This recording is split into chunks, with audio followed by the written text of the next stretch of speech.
नमस्कार, बहुत स्वागत है आप सभी का। आप मुझे न्यूज़ 18 के डिजिटल प्लेटफॉर्म पर देख रहे हैं। मैं हूं आपके साथ जया मिश्रा।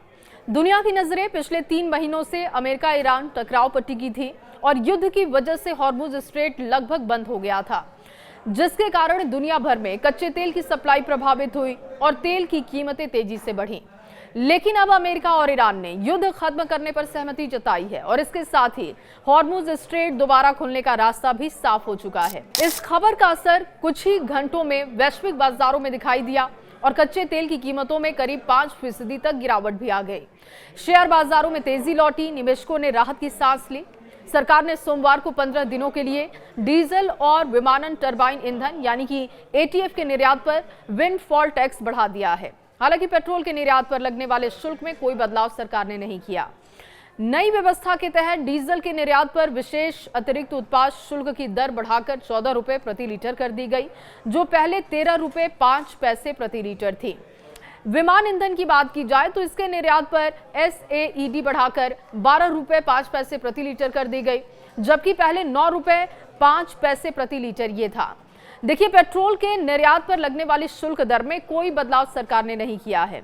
ये 1 रुपए 5 पैसे प्रति लीटर बनी हुई है। वित्त मंत्रालय ने एक अधिसूचना में कहा कि शुल्क में बढ़ोतरी 16 जून से लागू है। साथ ही घरेलू खपत के लिए पेट्रोल और डीजल पर मौजूदा शुल्क दरों में कोई बदलाव नहीं किया गया।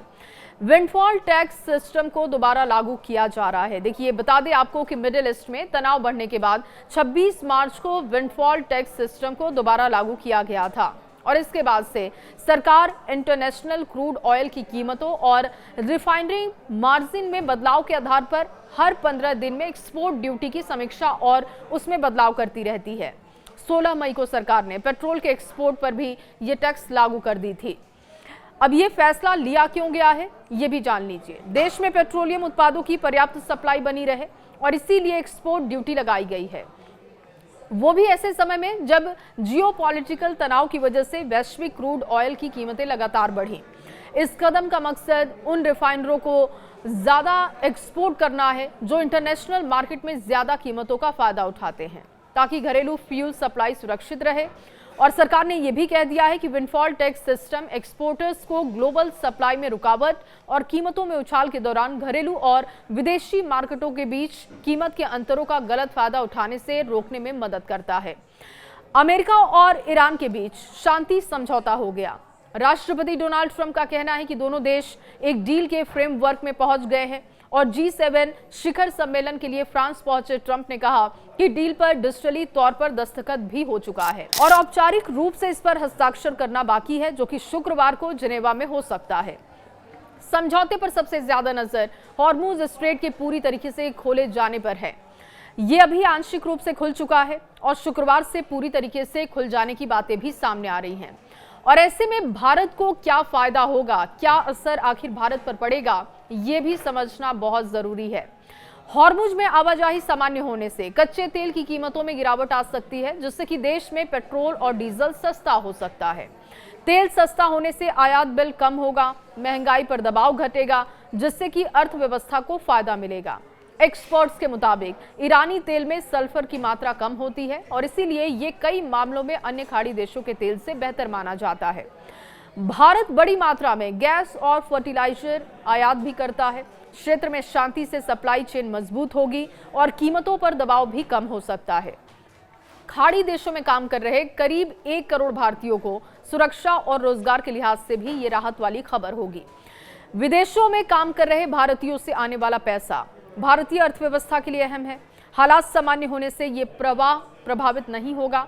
हॉर्मुज क्षेत्र में फंसे जहाजों और भारतीय नाविकों की सुरक्षा सुनिश्चित होगी और समुद्री व्यापार सामान्य हो जाएगा। भारत ने ईरान के चाबहार और बंदर अब्बास बंदरगाहों में बड़ा निवेश किया है।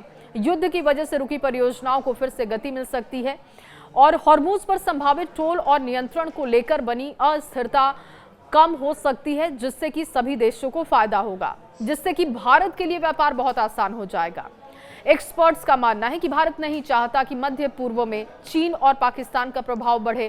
क्षेत्र में स्थिरता भारत की रणनीतिक स्थिति को मजबूत कर सकती है। हालांकि समझौते की पूरी शर्तें अभी सार्वजनिक नहीं की गई हैं। यमन, लेबनान, इजरायल परमाणु कार्यक्रम और 300 अरब डॉलर के आर्थिक पैकेज जैसे कई मुद्दों पर अभी स्थिति साफ होनी बाकी है। इसके बावजूद अगर ये समझौता सफलतापूर्वक लागू होता है तो भारत को तेल, व्यापार, निवेश, सुरक्षा और रणनीतिक हितों के स्तर पर बहुत बड़ा लाभ मिल सकता है। देखिए, एक रिपोर्ट के मुताबिक अमेरिका ईरान डील के ऐलान के बाद हॉर्मुज स्ट्रेट से गुजरने वाली शुरुआती जहाजों में भारत की पेट्रोनेट कंपनी का चार्टर्ड एलएनजी टैंकर भी शामिल था।